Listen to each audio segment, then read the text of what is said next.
I'm Callie Parker, your host for today, and I am honored and privileged to be here with Dr. Ishu Rao and two of his patients, Amy and Sharon. Thank you guys so much for being here today. I really feel like today is the most special program of all the series because you get to interact with patients just like you. So welcome, and as always, this is a very interactive session. If you want to ask a question, make sure to post it on the Facebook Live feed, and we'll try to tackle it during today's session, and if not, we'll cover it next week, okay? So let's get started. Dr. Rao, do you want to tell us a little bit about yourself? Yeah, you bet. So my name's Ishu Rao. I'm a cardiac electrophysiologist, which means that my cardiology practice is entirely devoted to taking care of patients with heart rhythm abnormalities.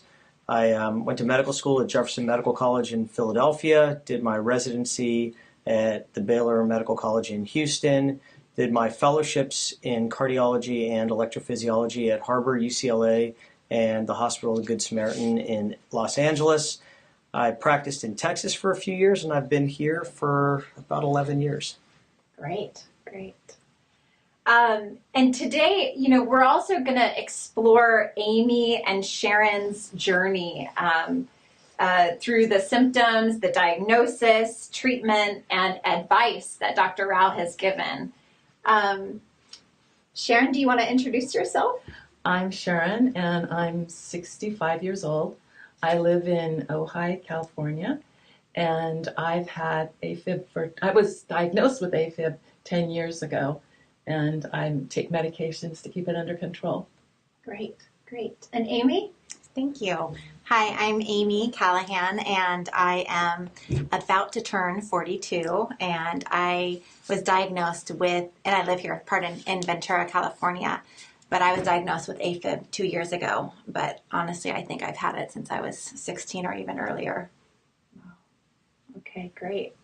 And I know you guys are in great hands with Dr. Rao, and we'll start off the program, Dr. Rao, with just asking a few general questions, probably similar ones to maybe even those that you guys asked as you came through the process. So what do patients come to see you for, and what types of patients do you typically see? So, so as I said, my practice is devoted to arrhythmia management. So when it comes to atrial fibrillation in particular, which probably makes up the biggest part of my practice these days as it's a growing concern and healthcare issue, patients usually come to see me after they've seen their cardiologist or their primary care doctor and often have been diagnosed with atrial fibrillation. So they come in and they have complaints, they have symptoms from the atrial fibrillation. And the symptoms from atrial fibrillation they can be very varied. They can go from sort of, I feel a little bit weird, to my heart takes off and races, I get lightheaded and dizzy,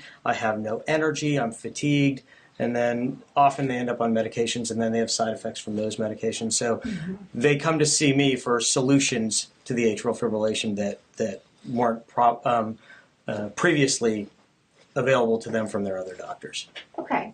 And when they come in for their initial consultation with you, what are some of the types of things that you cover in that first visit? Yeah, great question. So a patient will come to me, and usually on my my list it'll say new patient. So the first thing I do is I go through their medical records.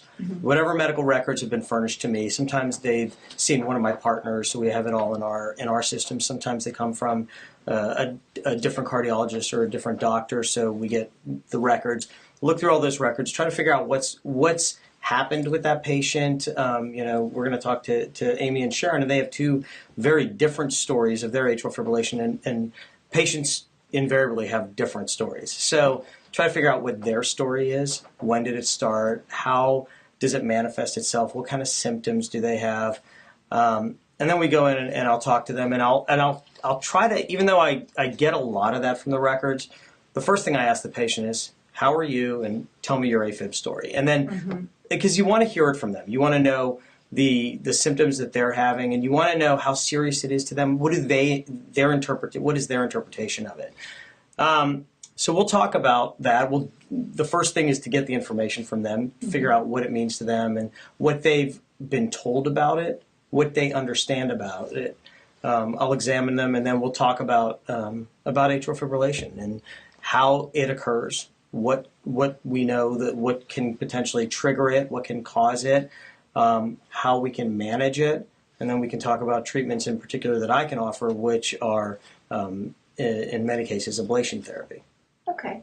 And what are some of the questions that you would recommend to our patients today of good questions that they would ask at that first visit?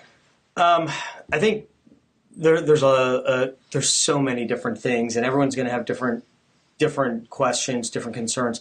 The first thing I would say about that is when you come to that visit, bring a friend, bring a family member, because I think it's always helpful to have an extra set of ears, especially when you're the patient sitting in that chair and you're hearing a lot of this stuff. And I may recommend an ablation, which is an invasive procedure, minimally invasive, but invasive nonetheless. And, people get a little shell shocked. So having someone there who can listen, maybe even take notes. Some patients, Sharon is great about this. She will show up with a typewritten list. She's a school teacher, retired school teacher, but so a typewritten list of questions. Right. And at first she would ask the questions, and then now she just hands me the list, and we just run through it. But those are all important things. And then the questions, if an ablation or really any invasive procedural type therapy is offered, I think it's always fair to ask the operator, how long have you been doing this? How often do you do it? How many do you do in a month or a year? Where do you do it? What's that facility's experience doing it? Is this something that they do regularly? Is this a major part of their experience, or is it something they do rarely, kind of as a one-off? So those are I think really important questions to ask. And the other question that you should always ask whenever a therapy is recommended is, what are my options? Is ablation the only option? Are there medical therapy? What happens if I don't do anything? These are all very valid questions, and they totally warrant an answer. Sure. Really good advice. Thank you. So what I'd like to do now is transition a little bit into each of your personal journeys. And again, thank you for being willing to share those with the audience. So Sharon, we'll start with you. My journey. Okay. About 10 years ago, I started having these little fainting spells, and I'd have to sit down, and they lasted a couple of weeks, and I thought, this isn't right. I need to go see my doctor. So I went to my primary physician, and he sent me to an internal medicine doctor who specialized in EKGs and in heart monitors. And he put a heart monitor on me, and a couple days later said, you have AFib, and then I was referred to Dr. Rao. Okay.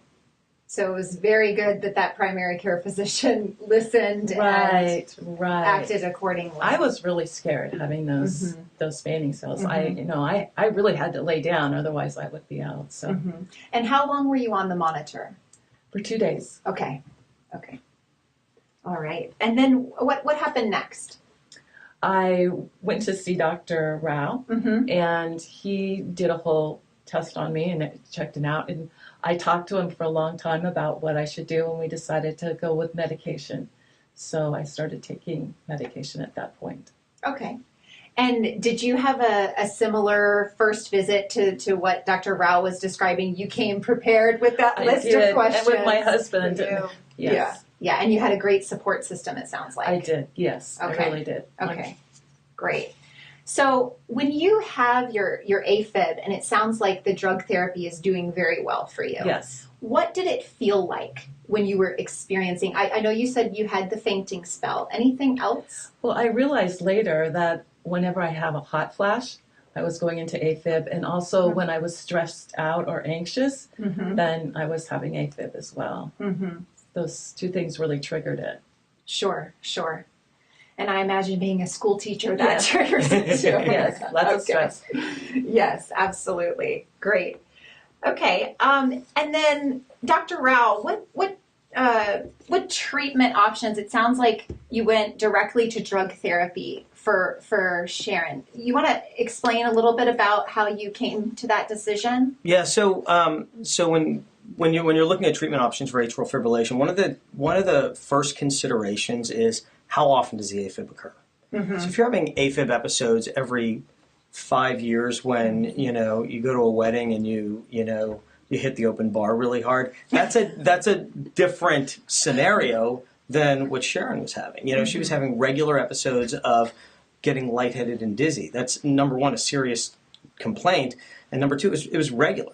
She wore a monitor for 2 days, which is a relatively short period of time. If you're thinking about sort of the span of a year, 2 days is less of a videotape and more of a photograph. Right. So in that short period of time, we were able to find atrial fib. So we know it happens. We know it happens regularly. We know she has significant symptoms. So we have to do something to keep her in a normal rhythm. There are medications called antiarrhythmic drugs, and there's several classes of these medications, and those are very appropriate as first-line therapy for many patients. They are pretty easy to take. Probably twice a day is what most of them are. Side effects can usually be minimal, and that's obviously a patient-specific issue. Mm-hmm. Some patients have side effects, some don't, and we can try different medications. There are limitations to who can take them, because if the patient has other medical conditions, there's clear limitations, like you can't take this if you have that, mm-hmm. kind of thing. But Sharon was in good health and is in good health, and can take the medication without a problem and tolerates it well. So that was the right answer for her. Mm-hmm. The other options then, really you're looking at, if medical therapy isn't going to be an option, then ablation therapy is probably the next option. Okay. So after you started to take the drug therapy, did you experience any side effects in your initial stages of that? I did. For the first month or two, I felt a little dizzy when I turned my head, mm-hmm. but that went away, and now I don't have any side effects at all. So. Excellent. Okay. So, Dr. Rao, you said that the other recommendation for patients would be ablation therapy. I imagine that each patient to patient is going to be unique. So that explanation period during the first visit is really where you decide that. Right. Can you discuss a little bit about sort of the decision tree of where a patient would fall into ablation therapy versus drug therapy? Yeah, so I always talk to patients when we talk about, ablation therapy or drug therapy.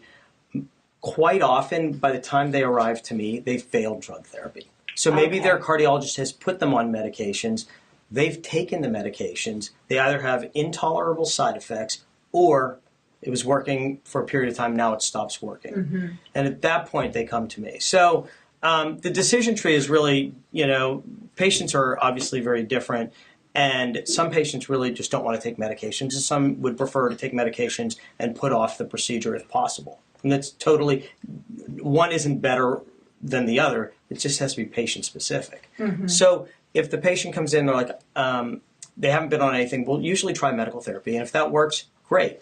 Have them come back a few times, make sure everything's working well, no side effects.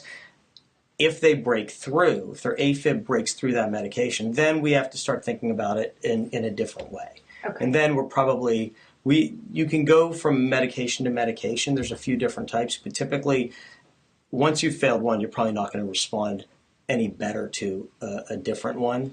Some instances you may, but at that point, typically we'll go over to the ablation side. Good to know. Okay, now, Amy, your journey was a little bit different, right? Do you want to share? Sure. I'd be happy to share. So I, again, shared that, I think I've had AFib maybe since dating back to when I was 16, years and years ago, because I played volleyball and basketball and throughout high school, and I'd faint all the time. And it just kind of was like, oh, I must have worked out too hard, or I shouldn't have done that double day. And my mom would literally come into the shower and just throw cold water on me. And that was that. And so we would, that's how we dealt with it. And years later, I was also a school teacher for over 7 years and had some stressful first years. And when I was teaching in Hawaii, I was also, making sure to have exercise, which was outdoors. It was very humid. I get to this because I was fainting. I would have a run or I'd have a spin class and I would faint, and I would go back and think, it's stressful right now. I'm dehydrated. It's humid out. And at one point though, there was few too many lightheadedness or fainting episodes that I did go see a cardiologist. And actually one of the reasons is because I fainted on a plane ride home from Hawaii back to Ventura. And my mom was just like, you need to get in there. And my husband was like, you need to get in to see a cardiologist. So we went to the cardiologist and I did an echo and I don't ever recall having a heart monitor though. And so looking back, I think you should do your homework, but this again was 10 to 12 years ago. And the final results of this about a month process with this cardiologist in Hawaii was, it's in your head. It's all in your head. You're having anxiety. You have a stressful job as a teacher. Keep working out. Keep, your diet. And so I kind of was like, it's in my head. Like, how embarrassing. Okay, moving on. And so that was 10 years ago. And 2 kids later, lots of different jobs where I'm very busy, working 40 to 60, maybe 80 hours a week. I fast forward to my 40th birthday, which was 2 years ago.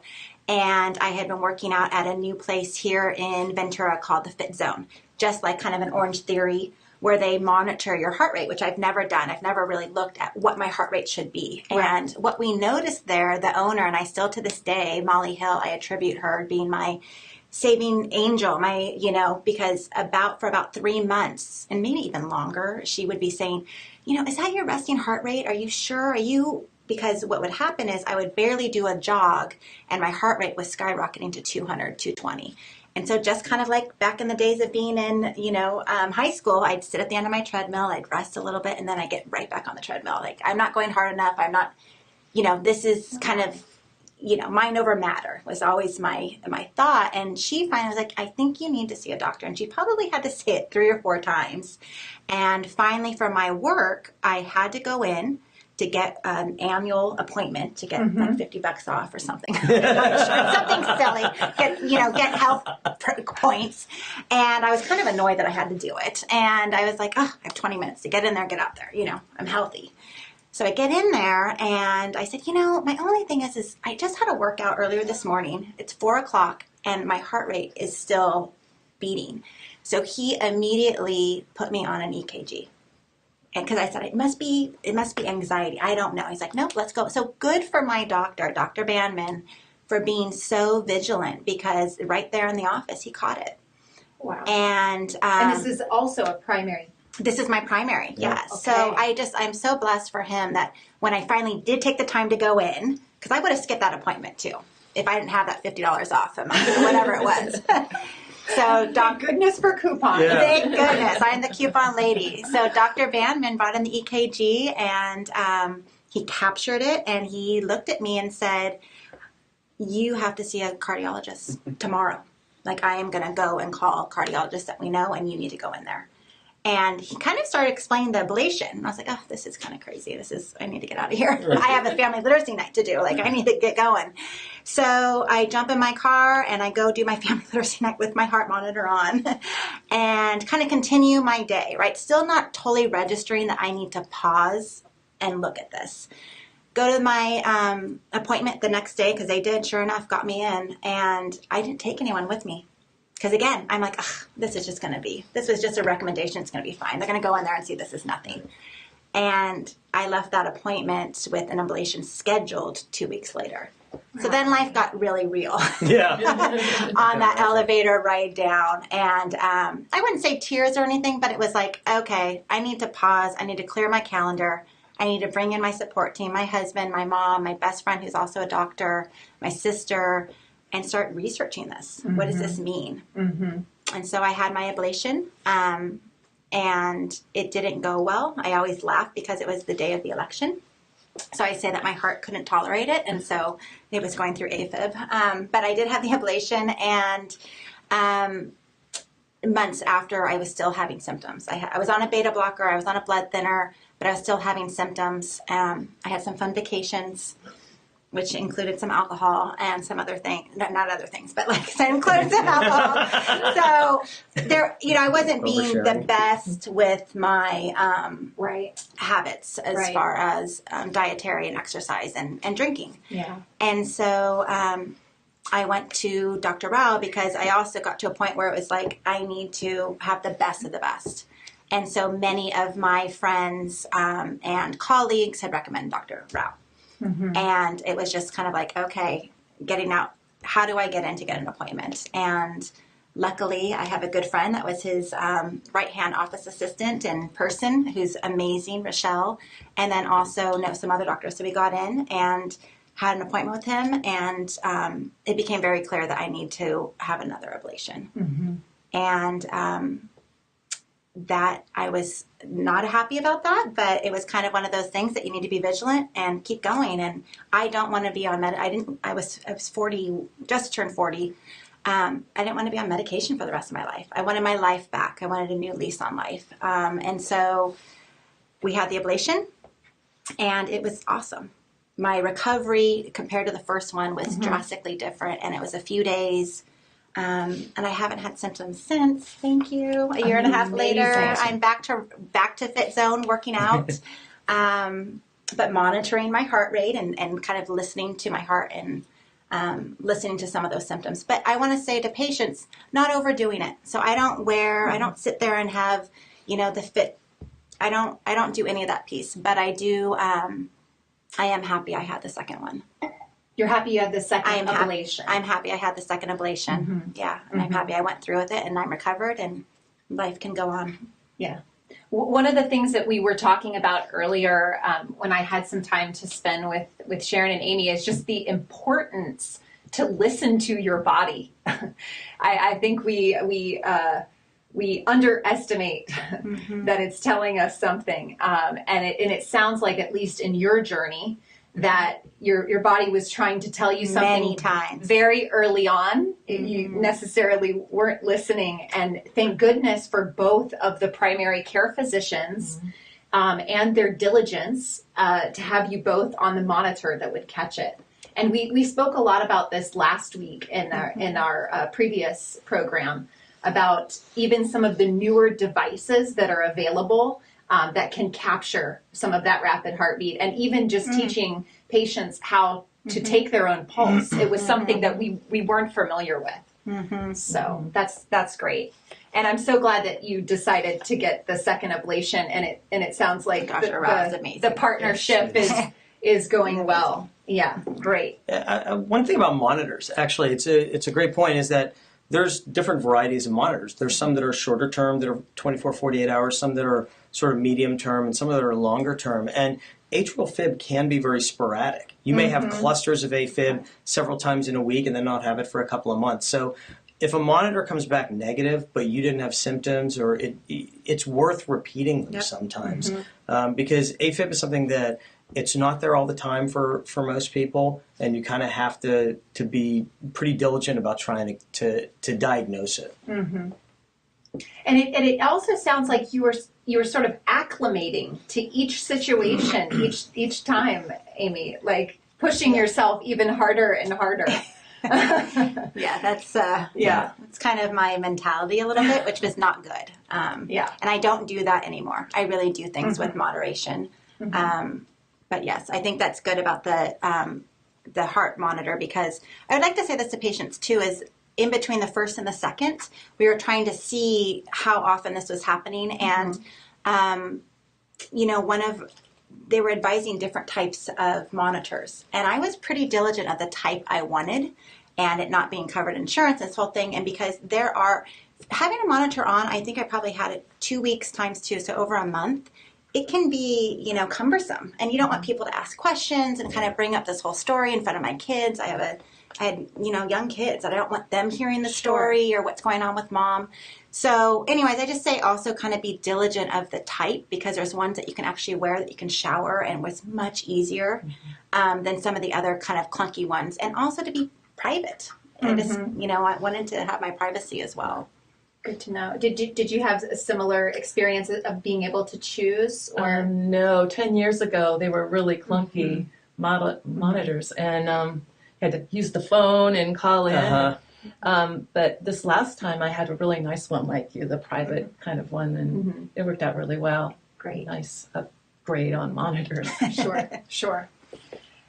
So, Dr. Rao, Sharon obviously did very well on drug therapy, is doing very well on drug therapy. Amy had 2 ablations. What do you tell patients when they initially come in, and let's say they're coming for their first ablation? Do you Yeah, so actually I use something a little bit like this. It's a just a notepad that has a pre-printed heart on it. Okay. And these guys probably recognize this because I literally have, I think we accidentally placed a few orders. So we have like 70 of these things lying around. coloring book? Yeah, well, if we have kids in the office come in, I give it to them and let them play with it. But yeah, so if this is the heart, and AFib is this chaotic activity in the upper chambers of the heart where there's these veins that are called the pulmonary veins come in into the left atrium, and they send extra signals out into the atrium. So what we do is we come up through the blood vessels in the groin and cross this thin wall with a needle, and we burn circles around these veins in essence. And this is in 10 seconds the message that I convey over several minutes or even sometimes an hour to talk to patients about what this entails. What are the benefits? What are the risks? What are the expectations? What's the recovery look like?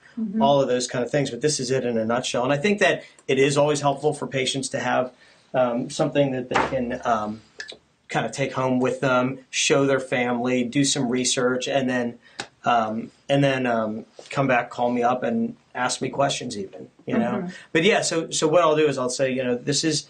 We're going to be targeting these veins, the pulmonary veins, and we do this under anesthesia in our special procedure room, the EP lab. We go in through the groins up into the heart, try to electrically isolate those structures. We talk about expectations. You're going to be in bed for a few hours afterwards, let the groins heal. Up and walking around that evening, home the next day. My practice is to keep patients overnight. Okay. There's a little bit of soreness, as you might imagine, but typically no stitches, no incisions. The other expectation, which I try to make sure I tell every single person, is that the data tells us that 20 to 25% of people will need to have more than one ablation. That it's not, of all the procedures we do, this one is the one that, we see patients come back more often for it. So 20 to 25% of the time, patients will need to have that done again. Okay. Amy, did you know that going into your first ablation? No. Okay. No, I will be honest. Again, I didn't do a lot of research. I kind of was literally following doctor's orders. Of course. But looking back, I should have done way more research early on, and also listened to the recommendations I had early on about Dr. Rao. It was just I'm kind of a schedule person, so a schedule, and it's like, okay, let's get this done. Sure. Was there anything in particular that you did to prepare for your first or second ablation? Any advice to the patients out there that may be getting ready to have their first or second ablation? Take out an insurance policy. Just kidding. I'm kidding.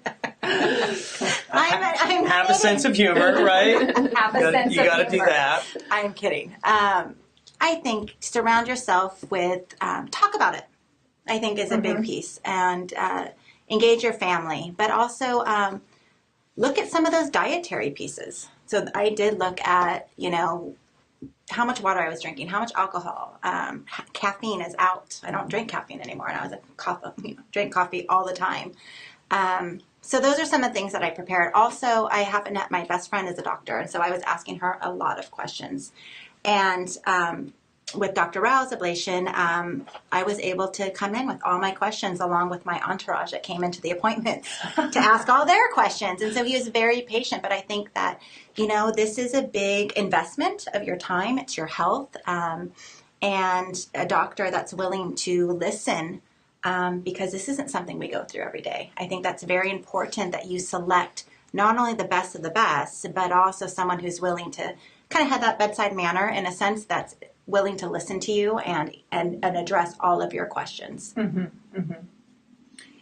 And Sharon, did you have sort of a similar experience as far as did you consciously make any diet changes or anything like that? I did. I found caffeine really made me shaky, and so I don't do caffeine or alcohol. I try to eat a really healthy diet, exercise.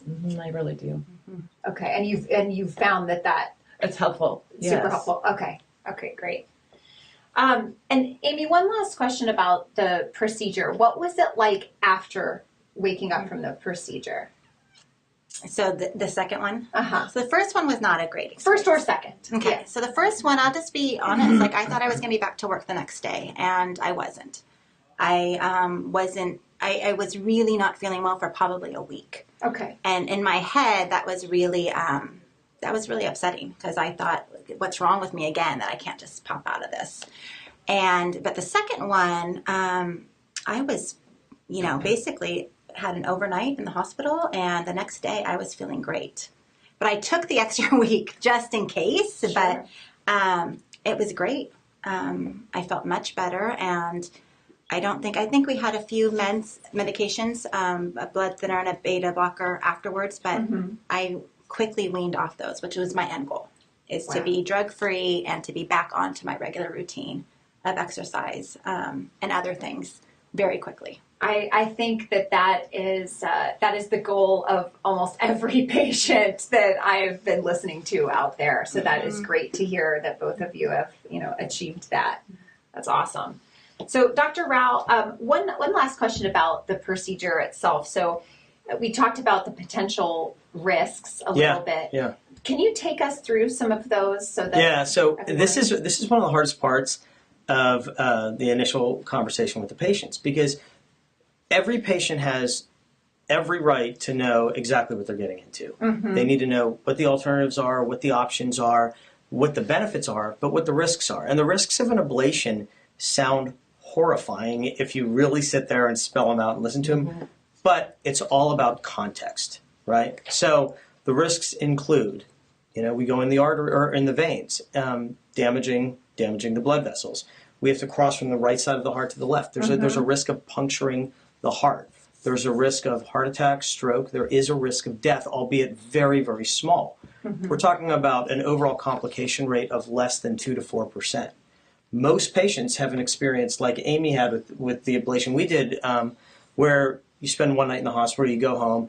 I will tell you, I always tell patients, take it easy for about a week. Don't expect to do any heavy lifting, any strenuous activity. Just plan on doing your activities of daily living. If you have the luxury of being able to take a week off of work, that's ideal.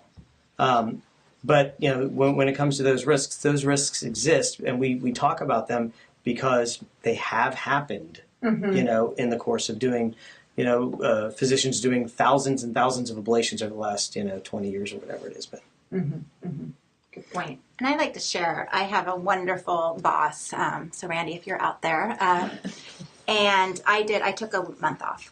And one of the reasons for that is because A, I never really take time off, but B is part of it's your lifestyle and kind of looking at that and addressing it. And so having the procedure and recovering from that was one thing for a week, but I did want a couple weeks just to reset my framework about how did I get here and how can I move forward and make sure that my some of my lifestyle pieces are put in place to be focused on as well. Good point. So, Amy and Sharon, what is one thing that you want to leave our audience with? What do you wish they knew about AFib? I wish they knew that they're not alone. Lots and lots of people have AFib, and do your homework, get online, talk to people, and check everything out, every which way. And Amy? I just say literally listen to your heart, listen to your body symptoms, and find the best of the best. Yeah. Go to the best of the best. I mean, even with all the research, make sure you have the best doctor out there. And I have a history of stroke in my family, so I really should have been more diligent about this years earlier. So take care of it early. Take care of it early. I agree with that. It seems to be a common theme. Listen to your doctor. Take care of it early. Okay, so we're going to transition now to some question and answers that we got from last week, and also some that we got from this week live from the audience, okay? So we had, and Dr. Rao, I'm going to have you answer a large portion of these questions. Happy to.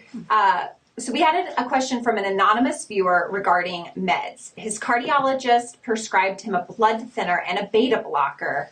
Why does he need to take these? Okay, so this is one concept that I always try to hammer home with patients, is that when you have atrial fibrillation, there's actually two sets of problems that we have to deal with. One is we have to address your symptoms. Symptoms are anything that these ladies were talking about, and so many other things. You know, we talk about dizziness, we talk about fatigue, palpitations, heart racing, all these other things. So these are symptoms of AFib. But the other side of this is the risk of stroke. Mm-hmm. And these, treating one doesn't treat the other. Mm-hmm. So in this particular individual's case, the beta blockers are likely to treat symptoms of the heart racing. Beta blockers are medications that will slow the heart down so that you don't feel the heart racing unnaturally. The blood thinner is to prevent stroke, because in atrial fibrillation, when normally the top part of the heart squeezes, then the bottom, atrium ventricle. When you're in atrial fibrillation, the top part is quivering. Blood can sort of swirl around and pool in one particular part called the appendage, and clots can form. Mm-hmm. So those clots can then break off and block the arteries to the brain. That is what a stroke is. So the classic treatment for that has been a blood thinner. And every patient should have their situation not assessed by me via the internet, but they should talk to their cardiologist or their electrophysiologist in person about the scenario that affects them, their particular risk factors, etc. Mm-hmm. So we actually have a question from Grace about a particular symptom. So she is on a blood thinner, and she gets really bad bruises and body aches. And so she's asking kind of what she can do. And I understand she needs to go see her cardiologist, but... So, you know, sadly, the thing about blood thinners is the effect and the side effect are the same thing. It thins the blood and it makes you bleed and bruise, etc. Mm-hmm. Most patients are able to tolerate blood thinners, but it sounds like she may not be able to. And again, she has to talk to her cardiologist about it. But there are options now. There's devices that we can use to block off that appendage where those clots form, so that after a few months the patient doesn't need the blood thinners anymore, but they have the same stroke prevention. So it's a really really great option for patients who can't tolerate blood thinners or have other reasons that they can't take them. And that's, again, got to go talk to your doctor about that one. Great. Belinda asks, I take a lot of meds. What can I do to slow down the AFib besides controlling her type 2 diabetes? That's a good question. The answer is probably going to be some of the things that we talked about that you guys mentioned. Things that trigger AFib: caffeine, alcohol, basically stimulants. Sounds like heat even. Yeah, I mean, if you get dehydrated, exactly. Right. So all of these things can be triggers of atrial fibrillation, so you want to modify your lifestyle. She says she's on a lot of medicines, so it makes me think that maybe type 2 diabetes isn't the only thing she's got going on. Things that make AFib, things that have proven to make an AFib ablation more effective are treatment of sleep apnea and weight control. So those are other things that are sort of lifestyle things that patients really need to address. Sometimes we like to think that there's a magic bullet. You go in, you get your ablation, you have Amy's experience where the AFib's all gone, but some of these other things are impacting it. You may have to do a deep dive in and figure those things out and treat them as well. Okay. So next question is from Sherry. She asks, is there a connection between AFib and our thyroid? Yeah, great question. So when patients are first diagnosed with atrial fibrillation, one of the first things we do is we get blood tests. We get kind of like look at kind of the whole body, etc. But an overactive thyroid can stimulate or trigger atrial fibrillation. So if you're newly diagnosed with AFib, or your AFib is very difficult to control and no one's looked at your thyroid, you probably need to have that addressed. So that's a great question. Okay. So this is an anonymous question, but who is typically a good candidate for ablation? Good question, Anonymous. Good question. So a good candidate for an ablation, the best candidates are going to be people that don't have other kind of comorbid conditions. Their weight's under control, don't have kidney failure, heart failure, things like that. The purpose of an ablation is to make a patient feel better. It's to take away the symptoms of AFib. So ideally, a symptomatic patient with paroxysmal AFib, which is the variety that comes and goes on its own, the earlier form of AFib, which is what both of you have, those patients are the ones that are going to do best with the ablation. Okay, great. Amy, we had a question. After you scheduled your second ablation, what did you do to prepare? I know you talked about support system, but was there anything physically that you did to prepare for the ablation? Yeah, I mean, dietary. I had still still to this day, no caffeine, no alcohol. I did a little more research, and that was it. Yeah. Okay, that's okay. Yeah. Yeah. I think listening to these ladies talk, and after doing this for 15 years, this is actually the first time it really crossed my mind, is I think don't expect too much of yourself after an ablation for the first week to 2 weeks. Do not expect that you're going to be up and running around and chasing kids and everything. You got to be kind to yourself. Give yourself time to recuperate, because it's not just your heart; your whole body has gone through something. You gotta make sure that you put the pieces in place so that you can actually recuperate for a week or two afterwards. I think that's the thing I would tell patients. Great advice. So last question, one more from our audience. Marlene asks, how long after an ablation can you determine if it was successful? Fabulous question.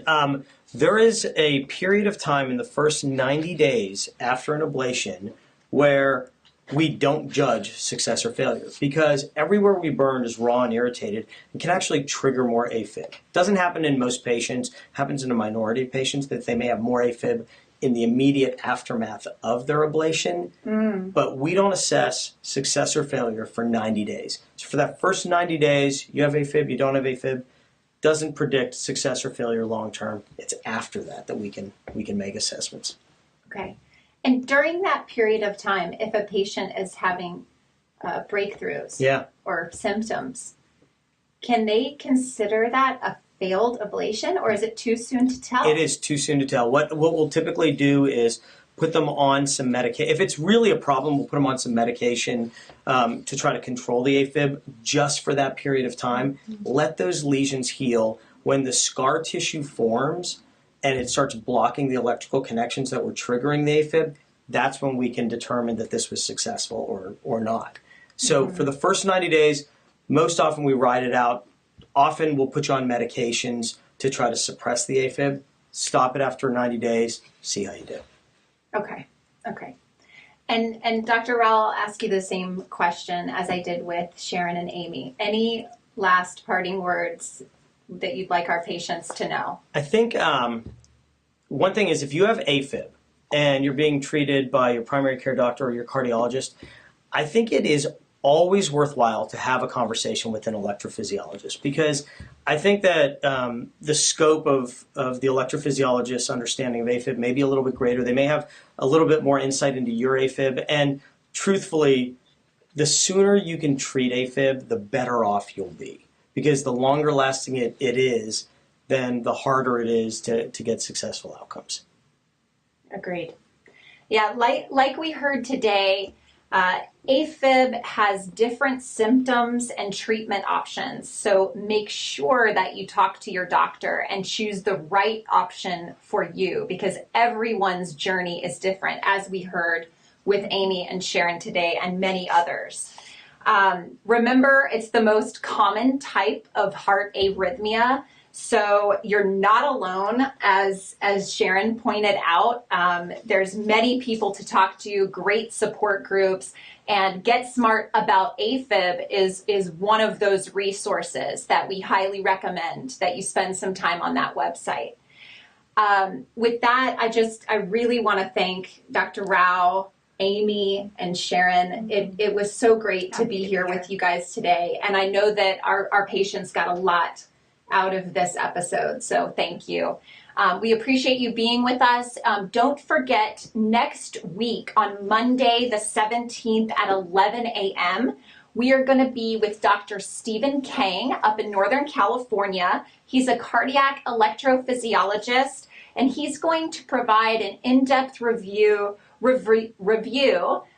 of treatment options. And we're going to talk about wearing heart monitors, what those look like. We're going to show you some of those devices.